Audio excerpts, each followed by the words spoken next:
¿Por qué no tomar un buen café mientras charlamos de literatura, arte, cultura? Acompañemos el encuentro con buena música, eligiendo la biblioteca para estar más cómodos. En Radio Ñandutí, esto es La Biblioteca, con la conducción de Neri Peña.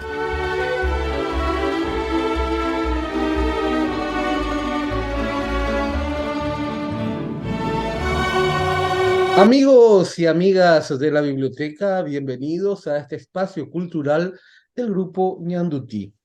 Para mí es un honor recibir aquí en la biblioteca a la querida docente, a la querida colega Noelia Quintana.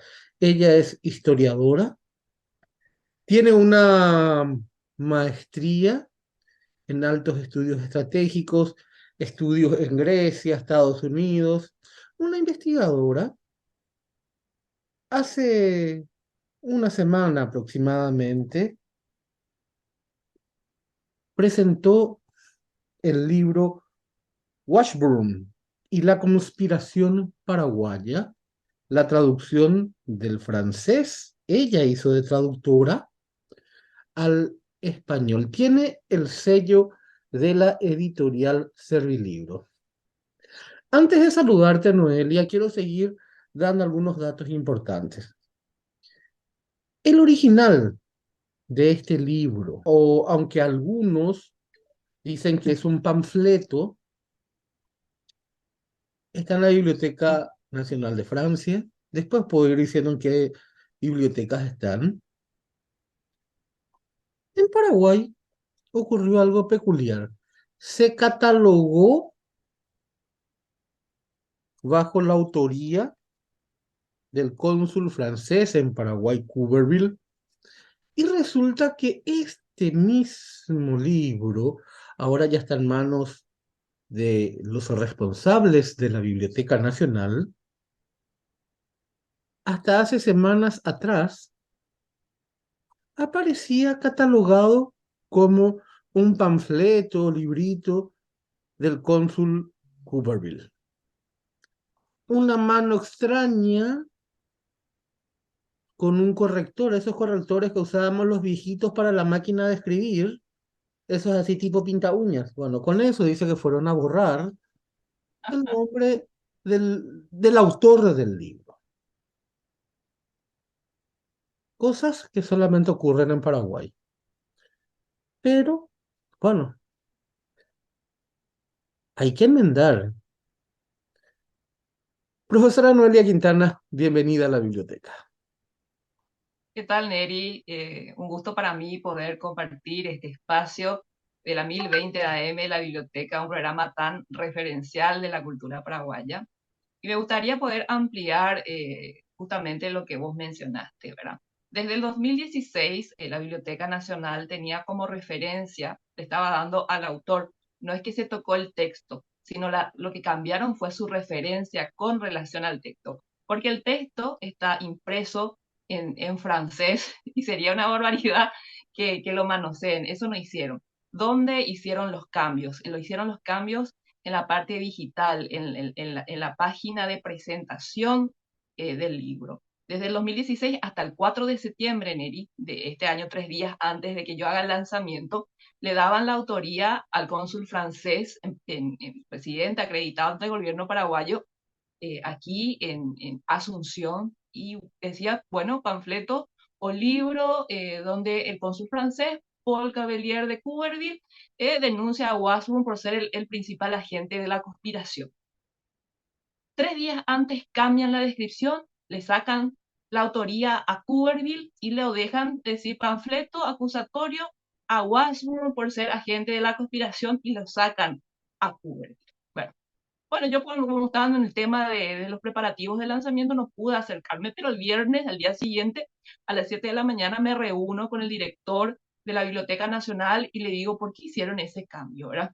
Justamente, que fue una de las referencias, estoy hablando de la Biblioteca Nacional, una biblioteca que supuestamente tiene gente entendida en catalogación de libros, y eso me llevó a hacer la traducción, porque estaba la autoría de Couberville justamente en el material, y me dijeron que no, que vino alguien a pedir que se saque la autoría porque su nombre no está en el libro, no está explícito el nombre de Kubernetes. Y yo le miré hacia el director y le dije, pero esta persona, no voy a dar nombres, Neri, ¿verdad? No, no es necesario, pero todos en el ambiente cultural saben a quién me refiero, pero esta persona no es historiador y esta persona tampoco entiende de francés. Le digo, ¿por qué le hicieron caso o por qué no llamaron a un grupo de especialistas, de historiadores? No digo no que, ni me convoquen a mí a otros, ¿verdad? Para hacer un cambio tan importante en una referencia. Y me explicó que no podía darme una explicación seria realmente al respecto. Entonces yo tomé ciertas fotografías, ¿verdad? De cuando se hizo el cambio, ¿verdad? Digitalmente con amigos de informáticas supimos el horario y todo que hicieron el cambio, porque eso se puede ver, todos los cambios que hace una institución del Estado se pueden ver públicamente, ¿verdad? Y bueno, y lamentablemente hicieron eso para burlarse de este trabajo por el contenido que tiene el trabajo. Ciertamente le falta algunas páginas al original que nosotros tenemos aquí. En la Biblioteca Nacional de Francia y en la de Harvard, por ejemplo, están completos, ¿verdad? El tema de la autoría o eso que ponen autor sin datos es una referencia que me estaban diciendo algunos bibliotecólogos que algunos utilizan, por ejemplo, para hacer fichas y en otras partes no. Y en el año 1868 la parte de referencias era totalmente distinta a lo que se usa hoy en día para catalogar libros. ¿Qué es lo que pasa con este material? Que el relator es omnisciente, ¿verdad? Habla en tercera persona, pero deja huellas de quién escribió. Después voy a mencionar cuáles son los datos más obvios de por qué fue Kubernetes y por qué en el 2016, hasta 3 días antes del lanzamiento de mi libro, seguía figurando la referencia y la autoría de Kubernetes. Después, obviamente, hay ciertas razones políticas o cierto ocultamiento de datos, diría yo, que no quieren un cierto grupo de personas que el paraguayo conozca la otra cara de la historia. Y bueno, se estableció entonces de esa forma el debate. Noelia, discúlpame que te tutee, esto es por el cariño y por los años que nos No, conocemos. por favor, somos amigos de años nosotros. Claro, este material ya está en todas las librerías del país, tiene el sello de la editorial Servilibro. Es un libro polémico, Sí, porque bastante, Mary. Noelia Quintana, licenciada en historia, vos te especializaste en lo que tiene que ver la guerra de la Triple Alianza, todo lo que tiene que ver con la guerra de la Triple Alianza. Sos una referente. Ya se habló de que los ingleses no tienen la culpa de la guerra, hay un material sobre eso, pero vos seguís hurgando, seguís viendo. Esta correspondencia, ¿qué es lo que decía? Bueno, justamente en el año 1868, y no solamente en el libro que vos tenés ahí, que de paso quiero aclarar, Neri, que yo no soy traductora pública porque la gente está diciendo, ¿y dónde está su certificación? No, yo soy estudiante avanzado de nivel en francés, ¿verdad? No soy principiante, no soy intermedio, soy nivel avanzado, ¿verdad? Por unas cuestiones de la vida, ¿verdad?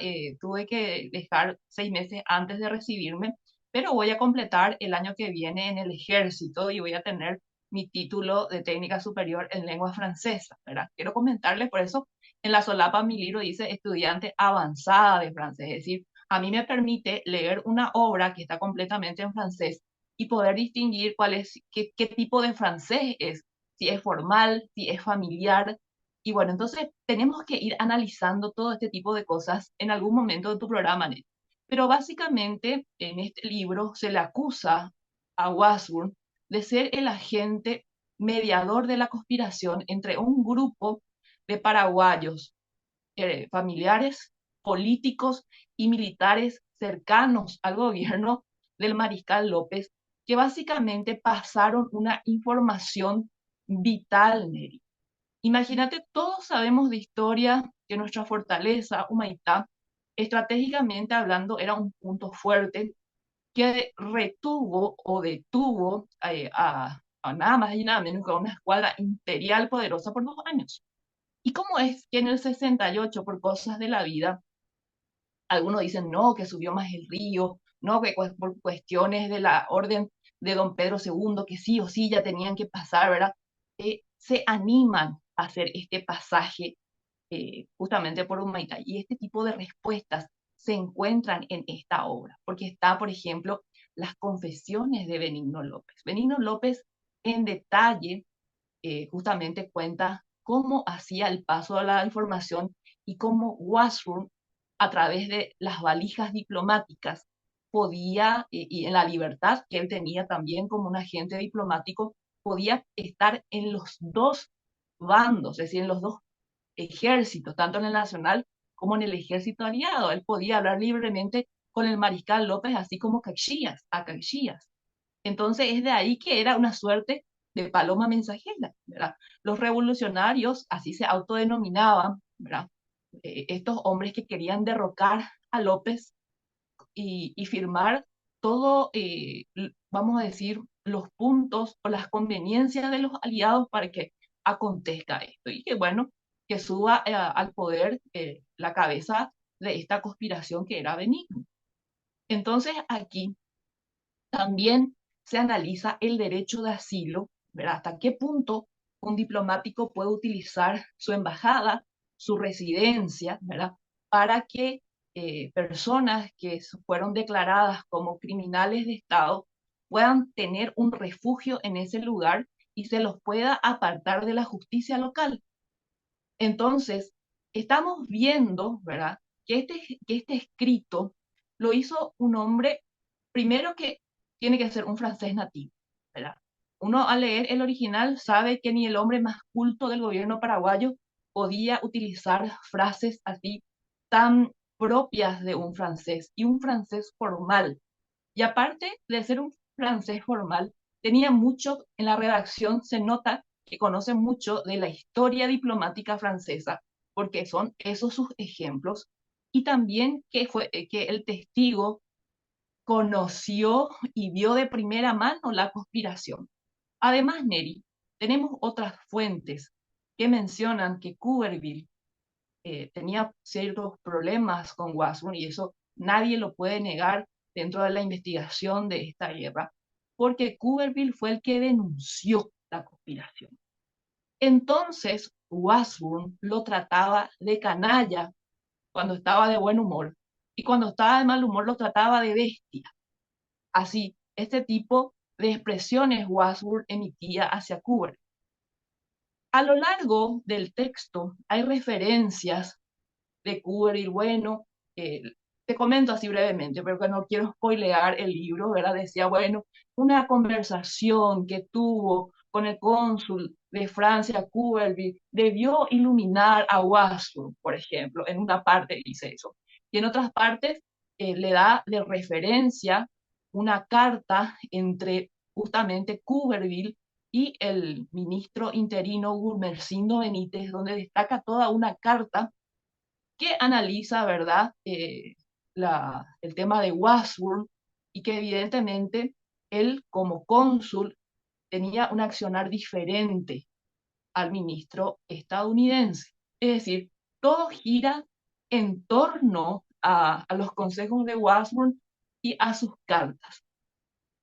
No hay que dudar de un tema también que es de sentido común. Estamos hablando que este libro se imprimió en un lugar, Neri, que es una referencia en París en esa época. Estoy hablando de la Imprimerie de Dubuisson y compañía. Es decir, estamos hablando de una imprenta que no es una imprenta cualquiera, ¿verdad? Inclusive cuando uno entra a la Biblioteca Nacional de Francia y quiere leer, ¿cómo es? Libros de época, siempre va a encontrar el nombre de esta imprenta. Es decir, estamos hablando de una imprenta prestigiosa que no se va a prestar a ciertas propagandas nada más. ¿Qué es lo que pasa? Que normalmente el estilo es en tercera persona, un relator que trata de mostrar una objetividad, ¿verdad? Y una imparcialidad en el relato. Porque tenemos que saber primero que nada que en el rol diplomático está prohibido que un diplomático se inmiscuya directamente en la política de ese país. Y entonces por eso no está narrando en primera persona, porque él tenía que cuidar, porque después de aquí de Paraguay, él siguió con su carrera diplomática. Y estamos hablando de una acusación al ministro de Estados Unidos. No es cualquier cosa. Entonces, por supuesto que hay que saber interpretar y hay que saber ver también por qué Kuberner no puso plenamente así, yo escribí este libro, ¿verdad? Sino que sus huellas están a lo largo del texto. Otra cosa, ¿quién tenía acceso a estos documentos diplomáticos en 1868? Solamente porque recibían en copias todos los agentes diplomáticos de esa época, ¿verdad? Entonces, ¿quién pudo sacar estas cartas? Sacar una carta privada entre Cuberdil y Gumersindo Benítez, en pleno bloqueo. Estamos hablando que en Paraguay no entraba absolutamente un gramo de pólvora negra y no salía nada de los aliados, quienes tenían esa libertad de mover información a sus respectivos estados y gobiernos. Por supuesto que los diplomáticos. Otra cosa dicen, que es una propaganda pagada por López. Vamos a analizar ese punto, Neri, porque es muy importante. Una propaganda pagada por López. Sí, eso dicen. Aquí lo que obviamente están en contra y que no quieren que la gente lea este material, ¿verdad? Y si López pagó, Neri, esta propaganda, ¿por qué no publicó en Buenos Aires? Primero, que es más cerca. Segundo, que había un sector de la prensa de Buenos Aires que le iba a publicar sin problema, ¿verdad? Porque estaban a favor de López. Si quería publicar en Europa para que tenga una mayor cantidad de lectores, ¿por qué no lo publicó en Inglaterra, en inglés? Porque en esa época el inglés era más utilizado que el francés. ¿Por qué solamente se publica esto en París y en francés? ¿Qué tipo de propaganda limitada supuestamente pagó el mariscal? Era para limpiar su figura a nivel internacional, cuando no hasta hoy día el francés no es un idioma que maneje todo el mundo, ¿verdad? Y bueno, y, y hay un montón de cosas más que podríamos Perdón. decir con relación a este texto, ¿verdad? Noelia, el francés en esa época era el idioma diplomático. Sí, y hasta ahora vos le preguntás a un diplomático y te suelen decir primero que la diplomacia en sí, la diplomacia francesa, es una de las mejores y que el idioma de excelencia de la diplomacia es el francés. Entonces tenemos un punto más, Neri, para que son puntos muy lógicos que nos muestra que efectivamente este escrito eh, fue redactado por Kubrick. Yo quiero decirle nomás que, por ejemplo, el tema de la tercera persona era muy utilizado. Vos sabés que aquí las memorias del general Isidoro Resquín están escritas en tercera persona, ¿verdad? Acá, por ejemplo, te doy te leo algo, dice. El 24 de julio de 1865 recibió orden el general Resquín. Eso es una narración en tercera persona y él está hablando de sí mismo, ¿verdad? Y es un estilo. Y en literatura, los que saben más, yo no es mi campo, no es mi perfil la literatura, pero van a poder decirte con mucha más propiedad que era un estilo que se utilizaba muchísimo en el siglo XIX específicamente. Entonces, ¿por qué quieren, vamos a decir, menospreciar este trabajo que, Neri, ni siquiera lo escribí yo, ¿verdad? Es decir, yo solamente hice la traducción, yo soy un nexo nada más. Y lo que pasa es que después de posguerra, los memorialistas más importantes de nuestra república, como Juan Crisóstomo Centurión, utilizaron las mismas cartas en sus libros. Después del año 1868, cuando esta obra ya se publicó en París. Un momentito, profesora Noelia Quintana. Vamos a ir a la pausa y enseguida volvemos. Estás escuchando La Biblioteca con la conducción de Neri Peña en Radio Ñandutí. Y seguimos aquí en la biblioteca por el grupo Ñandutí. Nuestra invitada de hoy, la profesora Noelia Quintana. Estamos hablando del libro de Washburn y la conspiración paraguaya. Digo, con el tema de lo que es este libro, de la traducción. ¿En cuánto tiempo realizaste la traducción? Me llevó muchísimo tiempo, Neri, porque es muy complicado, ¿verdad? A mí me llevó casi 7 meses y medio, ¿verdad? Porque había cosas que yo me tuve que asesorar con personas que tienen mucho más estudios y mucha más formación en la parte gramatical, ¿verdad? Porque hay traductores, hay dos tipos de traductores. Está el traductor que quiere embellecer es decir, la obra cuando la traduce, ¿verdad? Y está el traductor que es fiel, que no le cambia absolutamente nada, ¿verdad? Entonces lo que yo hice es tratar de ser lo más fiel posible. ¿Y dónde es lo que se armó acá? Como se dice, que pegaron el grito al cielo. En la parte de introducción, si vos podés ver, yo hice una introducción de unas páginas para poner en contexto a la gente donde firmo, ¿verdad? El profesora magíster Noelia Quintana Villajuá. Luego viene un prólogo y en el prólogo yo le pongo Cuberville para que la gente pueda diferenciar desde dónde empieza el escrito de Cuberville y dónde termina el mío. Entonces dijeron que eso es una falsificación, que porque el original no tiene, sí, ciertamente el original no tiene, pero yo lo hice como una referencia para diferenciar, porque a veces la gente cree que el prólogo o la también lo puede escribir la traductora o algún especialista, entonces es para diferenciar, si no fue con un objetivo de estafa, como esta gente quiere decir. Obviamente que dentro de poco ya hay una segunda edición porque es un libro que se está vendiendo muchísimo. Entonces, voy a hacer una errata y le voy a poner entonces ahí, desde este punto empieza a escribir Cuberville. Así se dejan de rasgarse tanto las vestiduras, Es ¿verdad? un libro muy interesante, dice, una pregunta del derecho de gentes. Obviamente el escritor, el que redactó este libro, y tenemos que decir que es un libro y no un panfleto. Pero Neri, el panfleto es un escrito breve, a veces tiene 4 páginas, se utiliza en temas de política, de exigencias o de burlas, ¿verdad?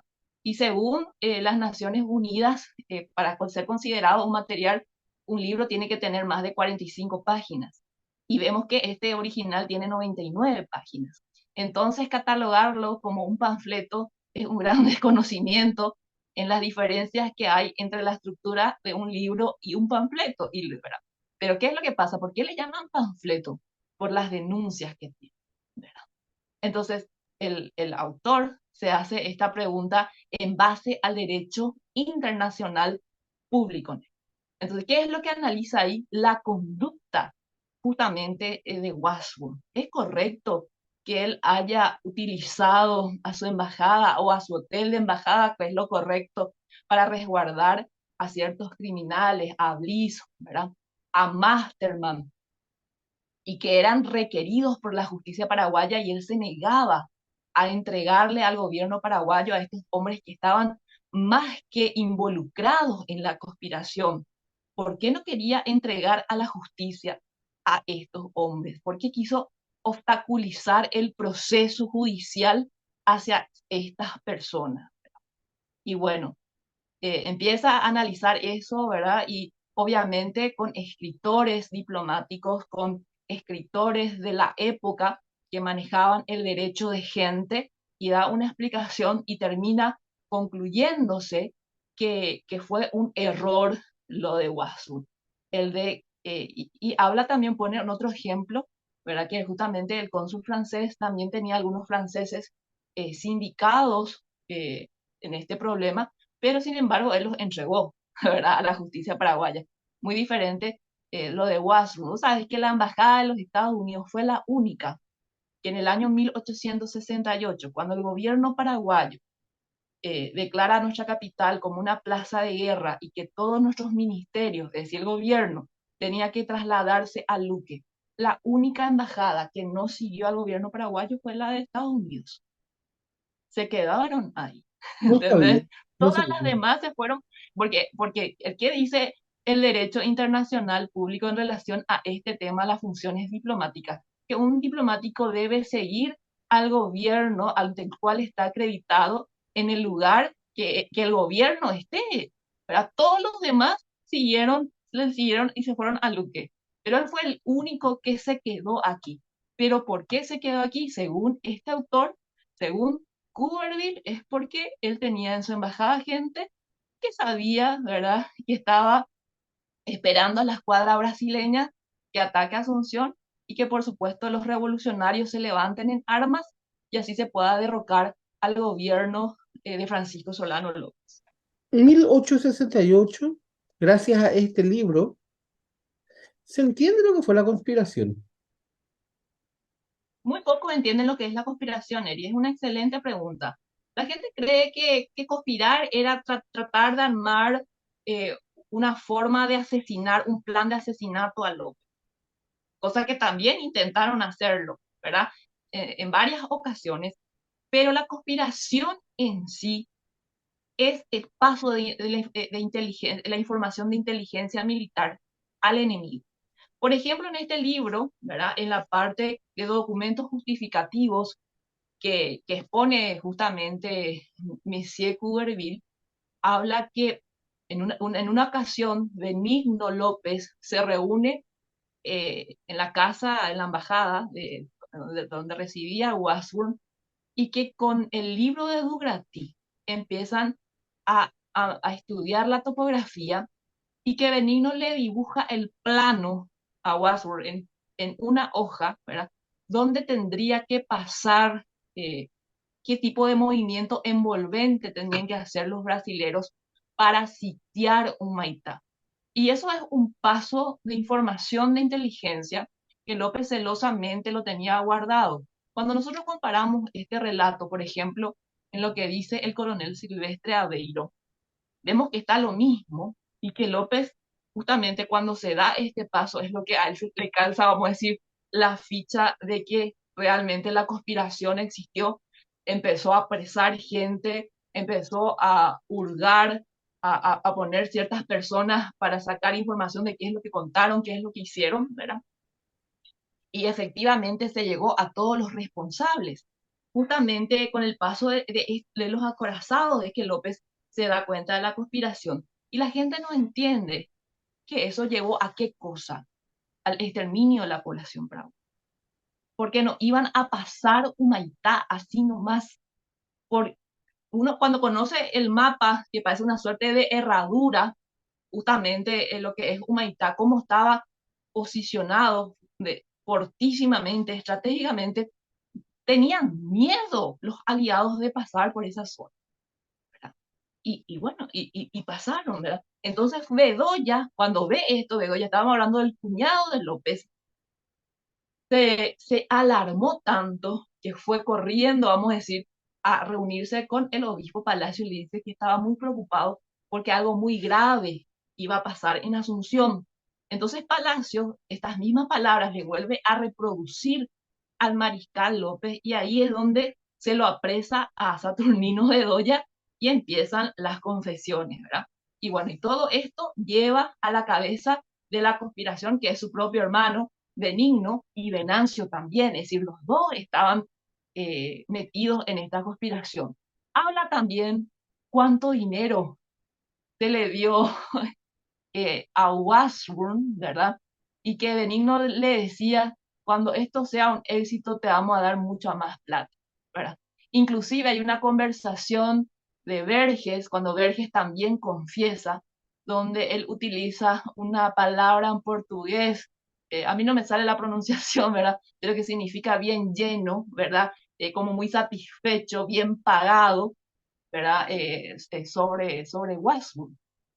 Y lo que llama más la atención son los tonos de las cartas entre el gobierno paraguayo y Washburn. Washburn, por ejemplo, se mostraba muy a favor de la causa paraguaya. Le decía a López que era una persona en extremo valiente, que iba a quedar en la historia militar como uno de los hombres más heroicos en la defensa de la patria, pero en Ambrena luego, y que él quería poner su apellido al lado del de López cuando López llegue a La Paz. Todo eso decía. ¿Y en qué momento el tono, el discurso de Washburn cambia? Cuando sale de Paraguay, cuando se siente seguro en la cañonera WAPS, cuando llega a Buenos Aires, ahí supuestamente le envió una carta al mariscal, justamente a través del comandante de nave, y finalmente el comandante de nave no quiso involucrarse en llevar ese tipo de nota, pero supuestamente le envió, y el tono es diferente, le trata a López de déspota, lo trata de asesino, lo trata de cobarde, y en todas, vamos a decir, las contestaciones, las respuestas que se emitían entre Rebumercindo Benítez, por ejemplo, siempre él en tono de amistad, en tono ameno, de admiración al Paraguay, pero apenas sale del país y en Buenos Aires se publica esta carta. ¿Qué pasó? Que López pudo enviar a Buenos Aires, eso también está en este material, copias del diario semanario. Como recordarán, era nuestro periódico oficial donde se publicaban todas las notas entre el Ministerio de Relaciones Exteriores del Paraguay con Washburn. Todo se publicaba ahí, Neri. Entonces, esto llegó, no sabemos cómo, pero justamente López pudo sacar y se publicó en la prensa porteña en Buenos Aires, y la gente se quedó así asombrada de la diferencia entre la carta que escribe supuestamente Washburn desde el WAPS, y si escribió, López no tenía forma de contestarle por el bloqueo que nosotros teníamos. Entonces es fácil hacerse el bravucón desde afuera contando con el bloqueo que tenía nuestro Estado y todo nuestro territorio, ¿verdad? Y eso es lo que cuestiona Kubergi, ¿verdad? Que no solamente participó en una conspiración, sino que también agravó la situación calumniando al gobierno paraguayo. Salís del país, ya no tenés miedo, ya no debes nada, sacás tu verdadero yo. Y eso es lo que pasó, porque nadie puede decir que esa carta no fue publicada en Buenos Aires y además hizo algo más grave. Escribió una memoria en contra del gobierno paraguayo y lo dirige al señor Stuart. ¿Quién era el señor Stuart? Era el ministro inglés acreditado ante el gobierno argentino en Buenos Aires. Y Cuberville lo que hace es analizar cómo es posible que un agente diplomático escriba sus memorias encabezando a un hombre a quien no debe explicaciones, sino que él se debe al gabinete de Washington, no a la Foreign Office, ¿verdad? Él no tiene por qué justificar sus acciones diplomáticas frente a Inglaterra. Él tiene que justificar frente a su gobierno, frente a Washington. Entonces, así de duras son las críticas, ¿entendés? Y solamente una persona que presenció esto y que conoce de derecho internacional público y de los manejos diplomáticos va a poder hacer este escrito. Este escrito no va a poder hacer un francés nativo sin todos estos conocimientos, Neri. En pleno 1868, esto no se publicó después. Esto se publicó en el momento donde este debate se instala en todas partes y se discute. Bueno, Washburn y la conspiración paraguaya. Traducción del francés por Noelia Quintana, un material que no puede faltar en la biblioteca y un material de referencia que habla de la historia paraguaya, y es algo que faltaba revivir, Noelia, porque hay muchos materiales que están en el olvido. Hay muchos materiales que están en el olvido. Esto forma parte también del acervo de la Biblioteca Nacional. Además, yo creo que al hacer una traducción no le hago daño absolutamente a nadie, sino que pongo como acceso a lectores que les interesa hurgar en las diferentes fuentes que posee esta guerra tan sangrienta como lo fue la Triple Alianza. Y ese fue mi trabajo, Ney. Este es tu cuarto libro, tercero, cuarto, Texto ya. sexto. Sí. Vamos a repetir la colección que tenemos. La mujer paraguaya. Tengo dos colecciones sobre las residentas en el diario Extra. Tengo las memorias de Patricio Escobar, tengo La Mujer Paraguaya en el 2018 tengo los crímenes de guerra contra la Triple Alianza en el 2022 y este es el sexto. Quiero seguir agregando más datos a este material. La guerra de la Triple Alianza, una guerra muy desigual. Paraguay sufrió un Sí, tres saqueo, contra uno, Neri. claro, un saqueo tan grande. Imagínate, tan desigual era que en la batalla de Piribebuy eran 1 contra 12 y en Cerro Corá llegaron a ser 1 contra 45. Estamos hablando de Piribebuy, del inicio de esa cacería humana que se dio Eso. en la guerra de la Triple Alianza. Y todo empezó con el conde Deu, porque Caxias ya se retiró. Bueno, Caxias abandona su comandancia sin permiso de don Pedro II, sin tener, eso es considerado una deserción militar a todas luces. Él se va, dice que está enfermo, que ya terminó la guerra, que él no iba a estar persiguiéndole a López, que el Paraguay ya estaba destruido con una repercusión para más de 50 años. Imagínate todo lo que dice Caxias, ¿verdad? Entonces ahí que queda un tiempo, un interino, hasta que asume la comandancia de las fuerzas brasileñas un francés, ¿verdad? Y que justamente es Gastón de Orleans o el conde Deu, que vino a terminar de masacrar a una parte no combatiente que no correspondía. Es decir, Caxias en una guerra se enfrentó a soldados que defendían su patria. El conde Deu mató a gente inocente, a civiles, con una estrategia militar que se llama tierra quemada o tierra arrasada, que es una estrategia bastante antigua, pero que él puso su propia variante como genocida, que era de quemar personas, niños. Vas a ir a Río de Janeiro, vas a ir a ver el Sí, Cañón Cristiano. me Y voy a ya encadenar por el cañón cristiano. Quiero que sepan y que, oye, armarlo ya todo un tema. Y después no sé cómo me van a sacar de Brasil, ¿verdad? Yo no me voy de ahí sin mi cañón. bueno, en realidad No voy a salir, de ahí voy a traer de alguna forma esas 12 toneladas, pero voy a traer. el Cañón Cristiano hecho de las campanas de las iglesias del Paraguay. Exactamente, ¿verdad? Es decir, no sé cómo es posible que no puedan tener ese gesto para con nosotros, ¿verdad? De devolver nuestro patrimonio histórico material al Paraguay. Es decir, ya tuvimos gestos de parte del Uruguay, de parte de la Argentina, ¿verdad? Y ellos se niegan totalmente a devolver no solamente el cristiano, sino otros, vamos a decir, otros patrimonios nuestros relacionados a la guerra de la Triple Alianza, ¿verdad? Realmente es una pena la actitud de los brasileños. Es una Y guerra. yo voy a estar por Río de Janeiro, justamente por cuestiones de trabajo, ¿verdad? Pero es importante también, ojalá que en algún momento el Estado paraguayo, a través de su Congreso, a través de nuestra Cancillería, puedan hacer una solicitud que devuelvan estos, porque el pueblo paraguayo tiene derecho a tener su patrimonio cultural y material aquí. Pero López, estoy hablando no de Carlos Antonio López, de Francisco Solano López.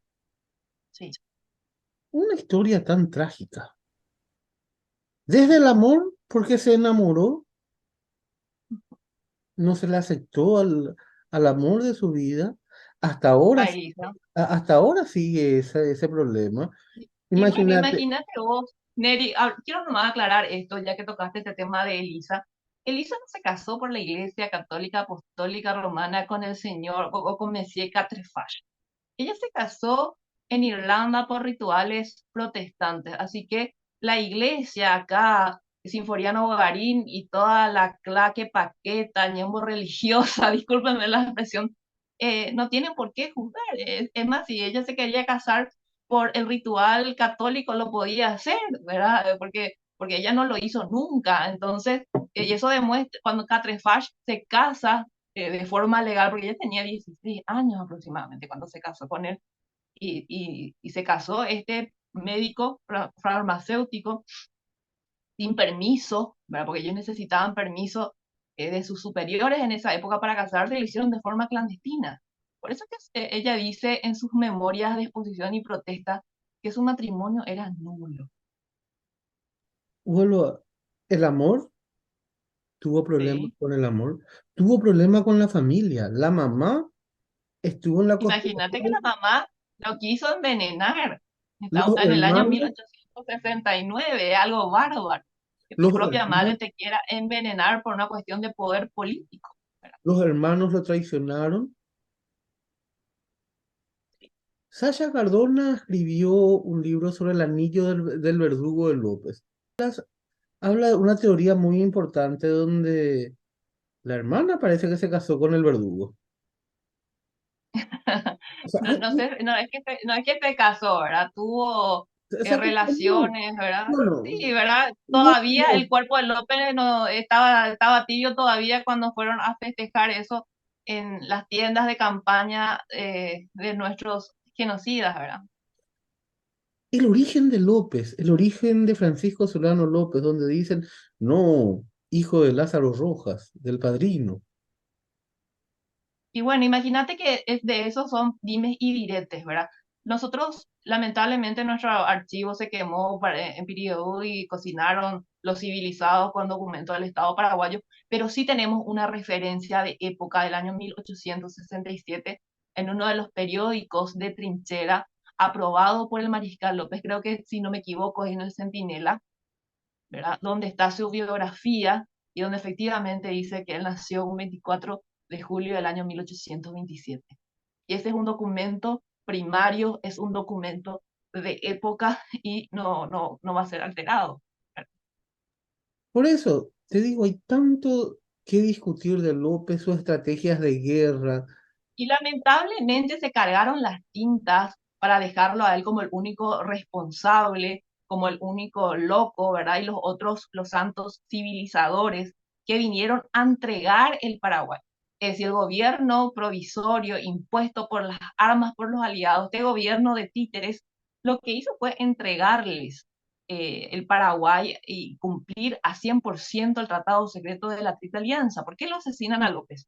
Porque López no quería capitular en base a ese tratado tan leonino. Sin embargo, acá estas personas que quedaron en el triunvirato no tuvieron pudor alguno. Y después todas las barbaridades de posguerra de estos gobiernos de las últimas décadas del siglo XIX, fue tremendo lo que hicieron. Algunos inclusive le decían a los argentinos, anexanos totalmente, otros se iban a decir, no, nosotros nos quedamos, te damos todo el Chaco, danos una partecita, pero poneme a mí en la presidencia de la República. Esa fue nuestra política de posguerra. No muero con mi patria, muero por mi patria. Vos Otra sabés que definición. en los relatos de los testigos, los brasileños, todos dicen, hasta inclusive Cámara dijo que él dijo por mi patria. También Juan Crisóstomo Centurión dice por mi patria, pero aquí siempre están este grupito de apátridas, como yo les llamo, los de otrora y los actuales, que hacen problema con el con y por el por, y no sin embargo en el hecho en sí de que él no quiso capitular, no quiso huir al extranjero y prefirió morir como un soldado más defendiendo su patria. Que eso es lo que realmente es lo que importa. Claro, y quiero agregar más datos de las polémicas de López, de Francisco Solano López. Ya hablamos de Lynch, ya hablamos de las estrategias de guerra, de la conspiración, del nacimiento. El Oratorio Nuestra Señora de la Asunción y Panteón Nacional de los Héroes estaba en el patio trasero de la casa de Francisco Solano López. Era Ay, un Neri, no me oratorio. tires la lengua con ese tema, por favor. No, pero es que es la verdad, Noelia, estaba en el patio Y, trasero.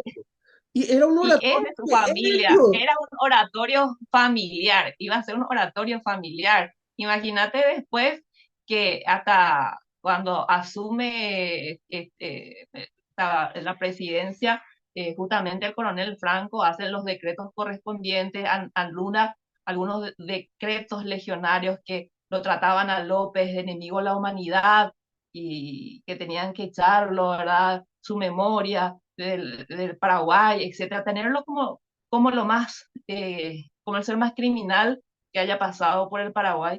Bueno, todos esos secretos fueron derogados y se y había uno que indicaba que el resto, que la urna que nosotros vemos que esté en el centro mismo. Y después vimos que con los años le volvieron a poner en un rinconcito a la urna de López. Imagínate hasta dónde llega esto, ¿verdad? Y yo siempre les digo que ahí debería estar Elisa Lynch también, porque era su compañera de vida, porque finalmente eso era una construcción familiar, como vos lo estás diciendo. Y bueno, y al que no le guste que se ponga por su espalda a su héroe y le saquen y le pongan en otro lado, ¿verdad? Cosas así, ¿verdad? Pero es un Fíjate, tema para debatir. hay mucho que debatir con ese tema, porque, Sí, sí. reiteramos, era el patio trasero, era la parte de atrás de la casa de ellos. Es un panteón donde hay héroes civiles, héroes militares. Y gente que no debería estar. Que sí, ¿qué hizo esta mujer, la Miranda Cueto, para estar ahí? ¿Verdad? Ser una celosa y causar el accidente de su marido. ¿Qué hizo? ¿Verdad? Era enfermera en el Chaco. ¿Cuántas enfermeras en el Chaco existieron? ¿Verdad? Entonces nosotros vemos que este lugar se utiliza y están ahí por lobbies políticos. Es decir, cuanto más lobby político tenés, le puedes meter ahí adentro a tu familiar, ¿verdad? Y esas son las cosas por las cuales a veces yo tengo encuentros con sectores poderosos que están instalados porque no les gusta escuchar este tipo de cosas, ¿verdad? Pero se merecen estar ahí adentro, dado significativamente todas las enfermeras del Chaco, ¿verdad? O las propias residentas, ¿verdad? Todas estas mujeres, ¿verdad? Bueno, pero es mi opinión y yo la asumo, ¿verdad? Obviamente no le gusta a un sector, pero igual yo lo digo, ¿verdad? Madame Lynch murió pobre, no pudo acceder a lo que le correspondía. Que le expropiaron todos sus bienes, ¿verdad? Pero, y no solamente a ella, todos los bienes de López, bueno, decir, barbaridades hicieron estos gobiernos, ¿verdad? El otro cuestionamiento que se suele dar con relación a Francisco Solano López, pobre, no lo dejamos descansar en paz, es que el cuerpo, o sea, las cenizas, no el cuerpo, perdón, las cenizas que están en el Panteón Nacional de los Héroes no son de él, que Bueno, vamos supuestamente... a hablar con la verdad. ¿Te acuerdas los años que tuvo cerrado para reformar el Panteón? Bueno, esos años de reforma que tuvimos casi, ¿cuánto? 2 años o 2 años y algo, ¿verdad? Estaban todos tiradas las urnas. Obviamente que no hay nada ahí adentro, ¿verdad? Es decir, ni siquiera se tuvo el cuidado necesario, más se denunció por la prensa el grado de cómo tenían tiradas las urnas de nuestros héroes, no solamente la de López, sino la de todos, ¿verdad? Además, me parece tan irrelevante, ¿verdad? Que, ay, si son los huesos de López o no. Yo creo que el ser humano es simbólico, Neti, ¿verdad? Y tan solo con un pequeño puño de tierra de Cerro Corá ya debería de ser más que suficiente, ¿verdad? Obviamente, si se amerita esto, una investigación o una búsqueda, sería fantástico, ¿verdad? Pero como conocemos cómo es la gente, hasta creo que harían lo mismo que hicieron con el doctor Francia, con sus restos, ¿verdad? Tirarlo, esconderlo, una suerte de cosas así. Por lo menos que está dentro de la tradición oral de lo que se hizo. También no hay forma de cotejar que eso sea cierto, ¿verdad? Pero para mí es muy irrelevante eso. Vos estabas hablando de ese proceso de refacción del oratorio, Nuestra Señora Sí. de la Asunción y cómo se tenían los restos de nuestros héroes. Un solo ejemplo quiero dar cuando uno respeta a sus antepasados. Pongan en el buscador el desfile de las momias y vean cómo se trasladó a 22 momias de Sí, un museo a egipcias, otro sí, museo, a otro museo. sí, Juego de impresionante. luces, el ejército, pero caramba. Y bueno, nosotros tenemos que amar la historia y tenemos que amar a nuestros héroes. Antes de cerrar, Neri, para no salirme del tema nada más, porque es una queja que yo siempre presento, el Panteón Nacional de los Héroes es un punto inclusive turístico para los extranjeros y está lleno de popos de palomas por todos lados, está sucio, está impresentable, ¿verdad? Yo no sé qué institución del Estado debería de cuidar esto, no sé si es la Municipalidad de Asunción, no sé si es la Secretaría de Cultura, pero deberían de darle un poco más de cuidado a nuestro patrimonio histórico, que también es un lugar de referencia nacional. Gracias, profesora Noelia Quintana. Gracias. Saludos Gracias a por toda la acompañarme. audiencia de la biblioteca. Y ahora vamos a la elección del coleccionista con el compañero Marcelo Zucolillo. Y ahora en la biblioteca escucharemos la elección del coleccionista.